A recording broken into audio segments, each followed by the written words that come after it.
نحمده ونصلي ونسلم على رسوله الكريم اما بعد فاعوذ بالله السميع العليم من الشيطان الرجيم بسم اللہ الرحمن الرحیم۔ آج ہم سورۃ آل عمران کی آیت نمبر 98 سے 101 تک پڑھیں گے۔ ان آیات کا شان نزول یہ ہے کہ ایک دفعہ مسلمانوں کے دو قبیلے جو اوس اور خزرج کہلاتے تھے، جو سابقہ یہودی قبیلے تھے، یہاں کے بزرگ بڑے لوگ نوجوان اکٹھے بیٹھے تھے۔ ایک یہودی جس کا نام شماس بن قیسان تھا، وہ ان سے حسد کرتا تھا، تو اس نے شرارت کی کہ ان دونوں کو آپس میں لڑا دیا جائے۔ اب ان کو لڑانے کے لیے اس نے یہ سازش کی، چونکہ اوس اور خزرج کی جنگ بڑی پرانی چلتی آ رہی تھی اور بڑے بڑے شعراء نے اس پر اپنے کلام پیش کیے تھے، اپنی شاعری کی تھی۔ تو شماس نے وہ سابقہ جو پہلے کے اشعار تھے ان میں سے کچھ اشعار پڑھ دیے۔ اب دونوں طرف سے وہ اشعار کا سلسلہ شروع ہو گیا، اپنے جو بہادر تھے ان کے نام لینا شروع ہو گئے، تو قریب تھا کہ دونوں کی آپس میں دوبارہ جنگ شروع ہو جاتی۔ یہاں تک کہ جنگ کا وقت اور جو جگہ تھی وہ بھی متعین کر دی گئی کہ فلاں جگہ پر آ جاؤ، دیکھ لیتے ہیں دوبارہ کہ تمہارے لوگ زیادہ بہادر ہیں یا ہمارے لوگ زیادہ بہادر ہیں۔ کہ رسول اکرم صلی اللہ علیہ وسلم کو ان کی اطلاع دے دی گئی کہ اس طرح اوس اور خزرج کے درمیان دوبارہ جنگ بھڑک رہی ہے، دوبارہ ایک دوسرے پر تفاخر کر رہے ہیں۔ تو فوراً رسول اکرم صلی اللہ علیہ وسلم تشریف لائے اور آپ علیہ السلام نے ارشاد فرمایا کہ یہ کیا جہالت کی بات ہے، باوجود اس کے کہ تم مسلمان ہو گئے ہو، باوجود اس کے کہ تمہاری آپس میں محبت اور مودت قائم ہو گئی ہے، تو پھر یہ کیسی جہالت کی باتیں ہیں؟ کیا تم یہ دیکھتے ہو کہ تم میرے جیتے جی حالت کفر کی طرف لوٹ جاؤ گے اور آپس میں ایک دوسرے کی گردنیں مارنے لگو گے؟ تو ان کو فوراً سے اس بات کا احساس ہوا کہ تو یہ شیطانی عمل تھا، شیطانی فعل تھا، اس شیطان نے یہ حرکت کی اور ہمارے درمیان وہ نفرت کو اجاگر کر دیا۔ تو ان دونوں قبیلوں کے لوگوں نے، بڑوں نے مل کر آپس میں دوبارہ اتفاق کیا، اتحاد کیا، ایک دوسرے کے گلے لگے، معافیاں مانگیں اور بڑا روئے اور پھر اللہ سے اس معاملے پر توبہ کی۔ تو اس واقعے کی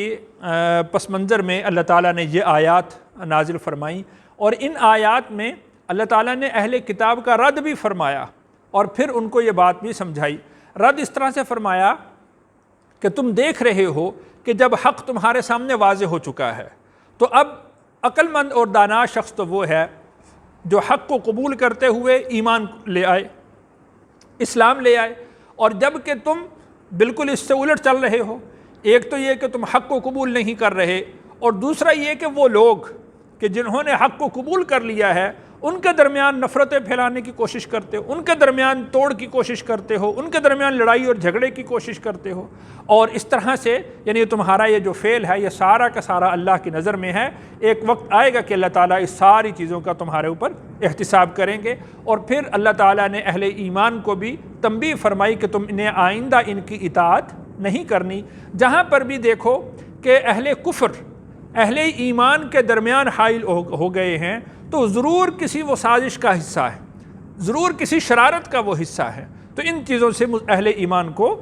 متنبہ رہنا چاہیے، متوجہ رہنا چاہیے۔ آج بھی ہم دیکھ لیں کہ اہل ایمان کو آپس میں لڑایا جاتا ہے اور تیسرا ہاتھ وہ یہود و نصارہ کا ہوتا ہے۔ تو اہل ایمان کو یہ بات سمجھنی چاہیے کہ جب دو مسلمان ملک ہوں، دو مسلمان خاندان ہوں، دو مسلمان بھائی ہوں، تو اگر بالفرض ان کے درمیان کہیں چپکلش آتی ہے تو دیکھیں کہ تیسرا ہاتھ کس کا ہے، درمیان میں کون ہے۔ اگر درمیان کے اندر وہی اہل کتاب ہوں، یہود و نصارہ ہوں، تو اس سے فوراً اپنے ہاتھ کھینچ لینا چاہیے۔ وہاں پر اگرچہ آدمی کو کچھ نقصان بھی برداشت کرنا پڑے تو نقصان برداشت کر لینا چاہیے، لیکن آپس میں قتل و غارت کرنا اور ایک دوسرے کی توہین اور تحقیر کرنا یہ درست نہیں ہے۔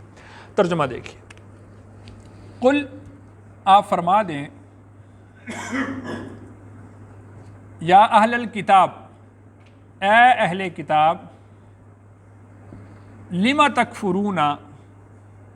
تم کیوں انکار کرتے ہو، بآیات اللہ، اللہ کی آیات کا، واللہ، اور اللہ، شہید، روبرو ہے، علی ما تعملون، اس پر جو تم کرتے ہو۔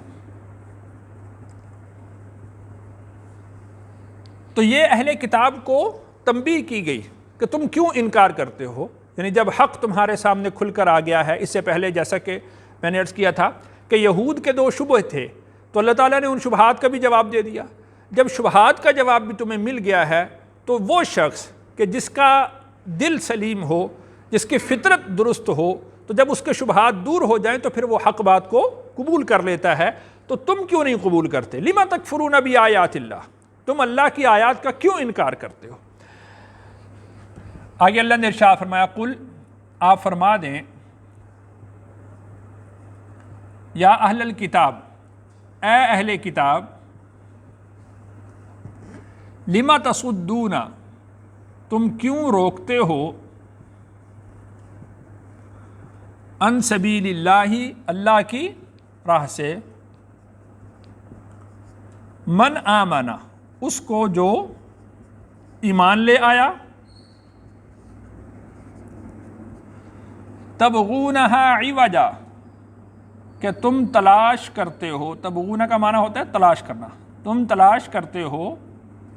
عوجا کا مطلب ہوتا ہے ٹیڑھا پن، کجی،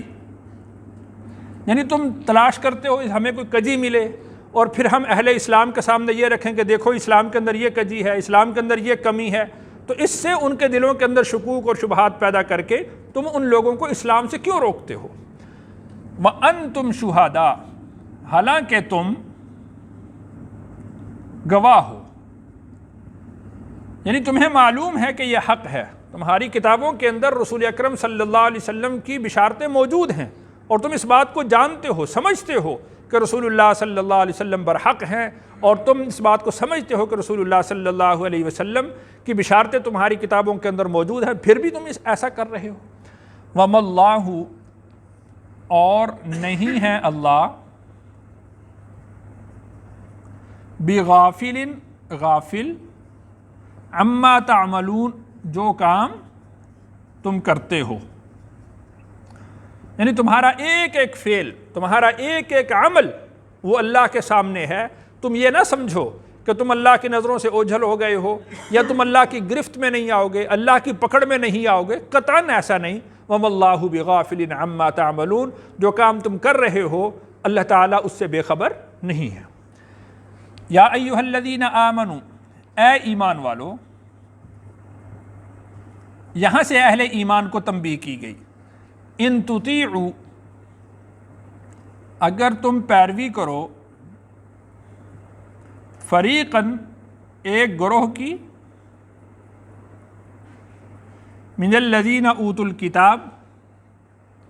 من الذین، ان لوگوں کے، اوتوا الکتاب، جن کو کتاب دی گئی،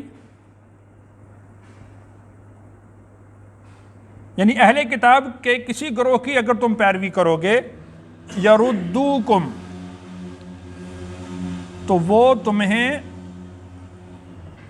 لوٹا دیں گے، بعد ایمانکم، تمہارے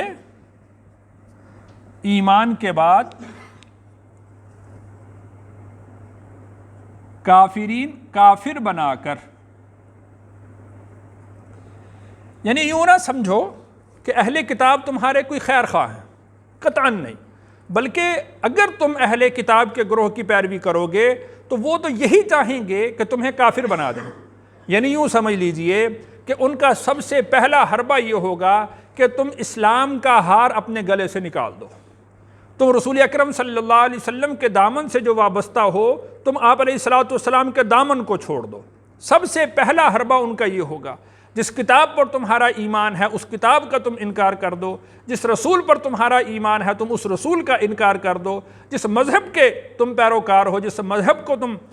فالو کر رہے ہو تم اس مذہب کو چھوڑ دو، ترک کر دو۔ یہ سب سے پہلا ان کا طریقہ یہ ہوگا۔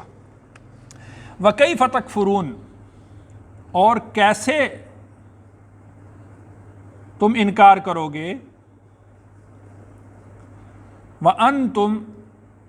حالانکہ تم پر، تتلا علیکم تلاوت کی جاتی ہیں آیات اللہ اللہ کی آیات، وفیکم رسول اور تمہارے درمیان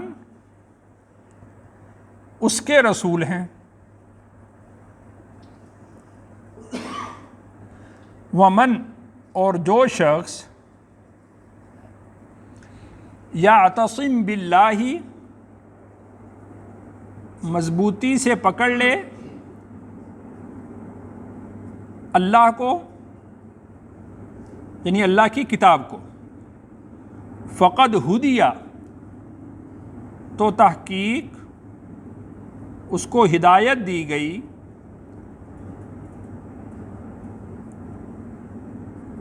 الی صراط مستقیم سیدھے راہ کی۔ یعنی کافر یہ چاہتے ہیں کہ تم رسول اللہ صلی اللہ علیہ وسلم کے دامن کو چھوڑ دو، کافر یہ چاہتے ہیں کہ تم کتاب اللہ کا انکار کر دو، کافر یہ چاہتے ہیں کہ تم اسلام کا انکار کر دو، اسلام کے طوق کو اپنے گلے سے نکال دو۔ حالانکہ یہ کس طرح ممکن ہے کہ تم یہ سارے عمل کرو؟ تم اللہ کی کتاب کو پڑھتے ہو، اللہ کی کتاب کی آیات کی تلاوت تمہارے اوپر کی جاتی ہے، اور وہ رسول کہ جو آخری رسول ہیں، اور وہ رسول کہ جس رسول کی بشارتیں سابقہ کتابوں کے اندر دی گئی ہیں، وفیکم رسول، وہی رسول اپنے وجود بابرکت کے ساتھ، اپنے وجود مسعود کے ساتھ تمہارے درمیان موجود ہیں۔ اب یہ سارے حقائق جب تمہاری نظروں کے اندر موجود ہیں، تمہارے سامنے ہیں، تو وَكَيْفَ تَكْفُرُونَ، تم کس طرح سے انکار کر سکتے ہو؟ اور وَمَن يَعْتَصِم بِاللَّهِ، جو شخص اللہ کی رسی کو مضبوطی سے پکڑ لے، اللہ کے دین کو مضبوطی سے پکڑ لے، اللہ کی کتاب کو مضبوطی سے پکڑ لے، اور اللہ کے اس پیغمبر کو کہ جس پیغمبر کو اللہ نے آخری نبی بنایا ہے اس کو مضبوطی سے پکڑ لے، فقد ہدی الی صراط مستقیم، تو اسی شخص کو سیدھی راہ کی طرف رہنمائی کی گئی ہے۔ اور اگر کوئی شخص ان میں سے کسی ایک چیز کو بھی ترک کرتا ہے تو گویا کہ وہ صراط مستقیم پر نہیں ہے۔ اسی بات کی دعا کی جاتی ہے، اہدنا الصراط المستقیم، کہ اے اللہ ہمیں سیدھی راہ پر قائم رکھ، یعنی رسول اللہ صلی اللہ علیہ وسلم کے دامن سے وابستہ رکھ، ہمیں قرآن کے احکامات پر عمل کرنے کی توفیق عطا فرما، اسلام پر ہمیں زندگی نصیب فرما، اور اسلام پر ہی ہمیں موت نصیب فرما۔ اللہ تعالیٰ سے دعا ہے اللہ تعالیٰ مجھے اور آپ کو عمل کی توفیق نصیب فرما۔